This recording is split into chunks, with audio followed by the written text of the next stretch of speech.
Hello મિત્રો, વિડીયોમાં તમારું સ્વાગત છે। ગુજરાતમાં કેટલાક વિસ્તારોમાં સારો વરસાદ વરસી રહ્યો છે, જ્યારે કેટલાક વિસ્તારોમાં ઝાપટા પડી રહ્યા છે। સ્ટેટ ઇમરજન્સી ઓપરેશન સેન્ટર ગાંધીનગરના ડેટા પર નજર કરીએ તો શુક્રવારે 2 ઓગસ્ટના રોજ સવારના 6 થી રાતના 8 વાગ્યા સુધીમાં 136 તાલુકામાં વરસાદ નોંધાયો છે, જેમાં સૌથી વધારે છોટાઉદેપુરમાં 2 ઇંચ વરસાદ વરસ્યો છે।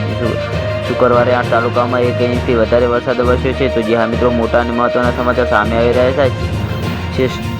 સ્ટેટ ઇમરજન્સી ઓપરેશન સેન્ટર ગાંધીનગરના ડેટા પ્રમાણે આ તાલુકામાં વરસાદ વરસ્યો છે। છોટાઉદેપુરમાં 58 મીમી, બારડોલીમાં 52 મીમી, કપરાડામાં 49 મીમી, સંખેડા 35 મીમી, ઉમરગામમાં 34 મીમી, જેતપુર પાવી 33 મીમી, મોડાસા 29 મીમી અને પારડીમાં 27 મીમી વરસાદ વરસ્યો છે। આ સિવાય 128 તાલુકામાં 1 થી લઈને 24 મીમી સુધી વરસાદ વરસ્યો છે। તો જી હા મિત્રો, હાલ મોટા અને મહત્વના સમાચાર સામે આવી રહ્યા છે। હવામાન વિભાગ અનુસાર આવતીકાલે શનિવારે 3 ઓગસ્ટની આગાહીની વાત કરીએ તો 9 જિલ્લામાં ઓરેન્જ એલર્ટ જાહેર કર્યું છે, જેમાં ભાવનગર, છોટાઉદેપુર, ભરૂચ, નર્મદા, સુરત, તાપી, નવસારી, ડાંગ અને વલસાડ જિલ્લામાં છૂટાછવાયા સ્થળોએ ભારે વરસાદ થઈ શકે છે, જ્યારે બનાસકાંઠા, સાબરકાંઠા, આણંદ, વડોદરા, પંચમહાલ, અમરેલી અને ગીર સોમનાથમાં યલો એલર્ટ સાથે છૂટાછવાયા સ્થળોએ ભારે વરસાદ થઈ શકે છે। હવામાન વિભાગ દ્વારા રાજ્યમાં 4 ઓગસ્ટ સુધી દક્ષિણ ગુજરાત અને ઉત્તર ગુજરાતના અમુક વિસ્તારોમાં ભારેથી અતિભારે વરસાદ પડવાની આગાહી કરવામાં આવી છે, જેમાં બનાસકાંઠા, નર્મદા,